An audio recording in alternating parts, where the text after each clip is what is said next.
میرا نام ڈاکٹر محمد طاہر راجپوت ہے. بس آپ سے یہ اپیل کروں گا میں کہ 25 تاریخ کو آپ نے نکلنا ہے گھر میں سے, لوگوں کو بھی نکالنا ہے. ہاں کہ میرے وسائل نہیں ہیں, ہماری تحریک کے وسائل نہیں ہے کہ ہم آپ کو سوزوکی گاڑی کاریں پرووائڈ کریں کہ آپ کو لینے کے لیے. ہمارے پاس پیٹرول بھی نہیں ہوگا, شاید ہمارے کیمپ بھی نہیں ہوں گے, شاید ہو سکتا ہے ہر جگہ میرے پولنگ ایجنٹ بھی نہ ملے آپ کو. تو اس کے لیے آپ کو اپنے طور پہ کچھ نہ کچھ کرنا ہوگا. خود نکلیں گے, سرکار کے نبی کے نام کی خاطر نکلنا ہے. اس دن آپ نے اپنے طور پہ نکلنا ہے. کوشش کرنی ہے کہ دوسروں کو بھی لے کے آئیں اور کرین پہ مہر لگائیں.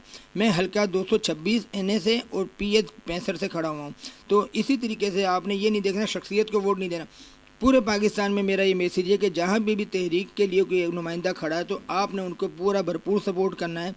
بھلے ہی وہ آپ کو نہ لے کے اپنے گھر سے نہ لے کے جا سکیں, آپ کو پولنگ اسٹیشن پہ کوئی سہولت نہ دے سکے, لیکن اپنے طور پہ آپ نے یہ معاملات کرنے ہیں. آپ لوگوں نے بھی لبیک کہتے ہوئے 25 تاریخ کو نکلنا ہے اور کرین پہ مہر لگانی ہے. لبیک یا رسول اللہ کی صدائیں بلند ہونی چاہیے اس دن, اور انشاءاللہ جب ہم جیتیں گے بھی تو بھی انشاءاللہ تعالی ہم بھی لبیک یا رسول اللہ. اپیل ہے کہ آپ لوگوں نے نکلنا ہے. جیسے کہ تمام تحریکوں کو, تمام سیاسی پارٹیوں کا کوئی نہ کوئی نعرہ ہوتا ہے کہ فلاں زندہ باد, فلاں زندہ باد. ہمارا تو نعرہ لگانا بھی ثواب ہے. ہمارا نعرہ اس طرح ہے کہ بس آپ اور ہم سب مل کے لگاتے رہیں اور ثواب کماتے رہیں. لبیک لبیک لبیک یا رسول اللہ, لبیک لبیک لبیک یا رسول اللہ, لبیک لبیک لبیک یا رسول اللہ.